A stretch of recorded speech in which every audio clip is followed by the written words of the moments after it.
With update 3.19, mining changed significantly, making mining extremely complicated, and finding a good spot to mine is not as clear-cut as it was in the past. So mining can still be done in a number of different locations. Obviously we have space-based location at all the Lagrange points, and you have surface sites on various moons scattered throughout the Stanton system. One of the things that you gain as a benefit from mining on surface sites is that you're much more likely to come across big clusters. Whereas in space you will often only find 1, 2, maybe 3 rocks in a clump, where you on the surface can easily find 7, 8, 9 rocks clumped together. Another thing that's changed is that while all the rocks in that clump will be the same category, the same type, they can still contain different materials. And that means that no longer can you just scan one rock and you will know what all the rocks in that cluster contain. You have to scan each rock individually. But that also means you get more rolls of the dice. So when you find a cluster with 8 rocks in it, you have a really good chance of finding something good. So we need to find a good mining location, and I think everybody agrees that the best surface mining location in the game right now is Daymar, as it has really high chance for these higher value materials to spawn.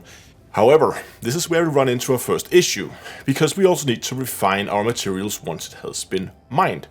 And refining has also changed quite a bit. First of all, these high-end refining methods like Styx salvation, those kind of things, now only give 85% output instead of the 95% that they gave before, so the yield you gain for the refineries are a lot less. And also the bonuses and the disadvantages that you gain from the different refineries has also changed a lot, where in the past it would be 1, 2, 3%. They can now vary anywhere from like -8 to +12%. So if we take a look at this here, here we have all the different refineries in the game, and we have just the highest value materials, which is what you would usually be going for. And as you can see here, the closest refinery to Daymar is going to be Kurile 1. It's the only one in the Crusader area of the system.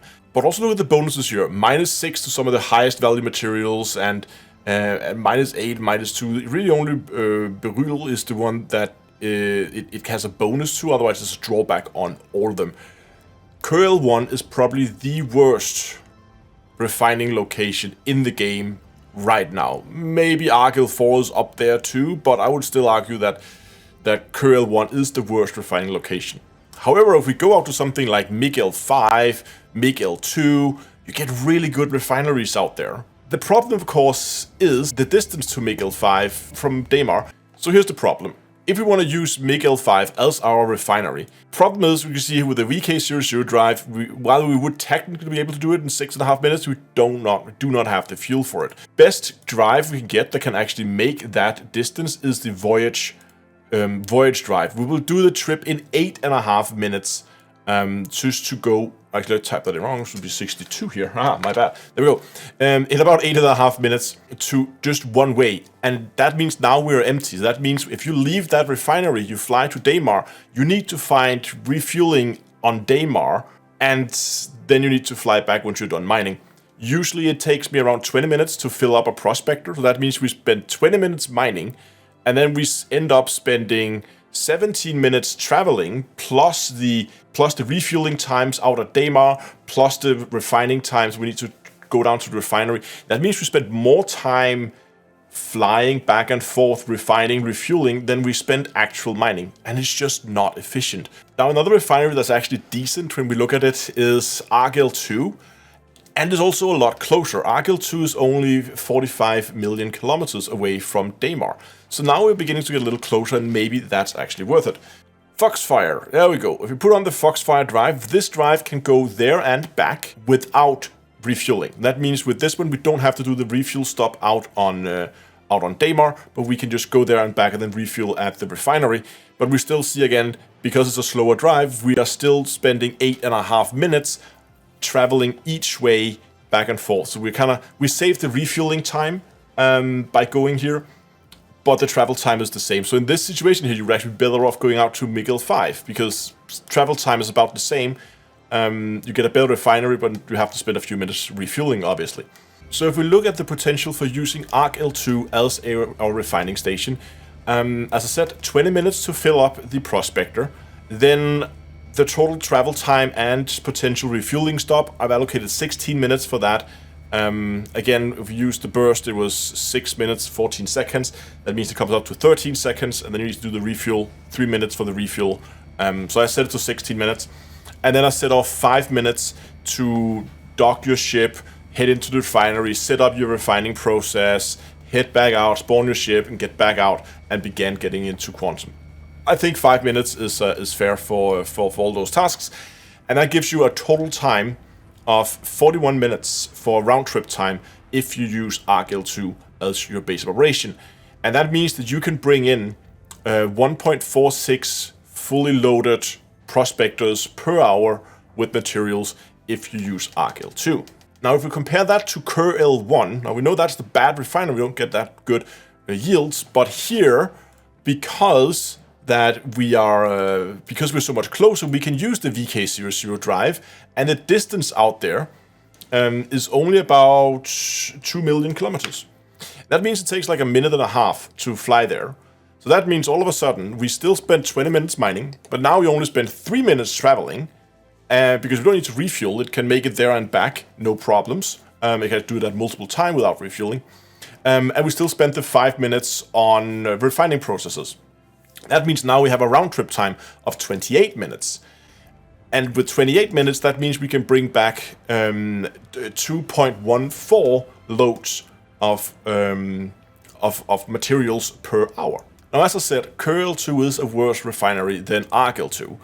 And if we use gold as an example, the reason I use gold here is because that's where there's the biggest difference between Argyll-2 and Kerbal-1.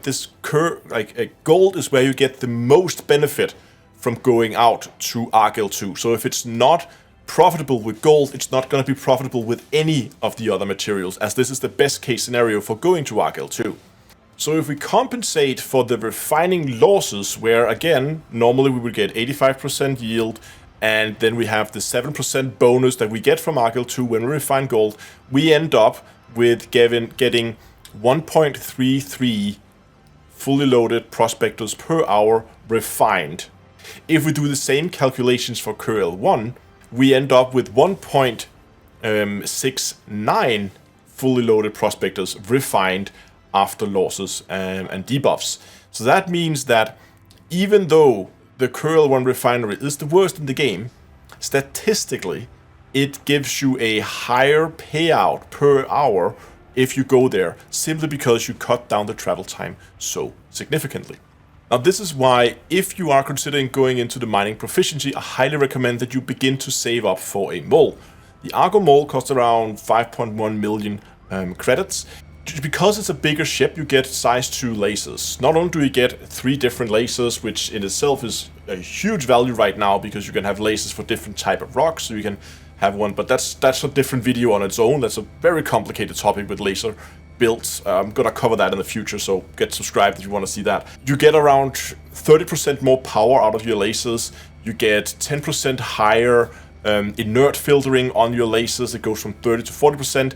You get an extra module slot on your lasers, and you get 3 times the cargo compared to a prospector, or twice the count from a prospector if you use the back swapping technique, which I also will have a video about. So there's a huge benefit to having a mole. However, there are more than just that, because not only do you get all the extra benefit from having better lasers, but just look at this here. Here we have a mole with a XL1 drive. This is the fastest drive you can fit on it. And if we just take the time to, let's say, Argyll-2, which was 45 million kilometers away, that's 3.5 minutes. That's fast, and it's fast enough that it's actually worth it, especially because with the mole, because the bigger cargo, that means you spend more time mining, and filling up a mole is going to take longer than it takes filling up a prospector. So because of that, that also means that you can afford to go further, and because it have a bigger fuel tank, it can go further and faster than you can in the prospector. We can't quite make it to MiG L5 and back. We remember that was 62, so we can see we can make it out there in 4 minutes and 40 seconds, but then we are forced to go and do a refuel stop on Daymar. So in situations like that, I would probably swap the drive out for something with slightly more range. We're going to probably be looking at a Crossfield here. Again, we can see here fitting a crossfield. Now it's 5 minutes and 3 seconds, so total we're going to spend 10 minutes traveling.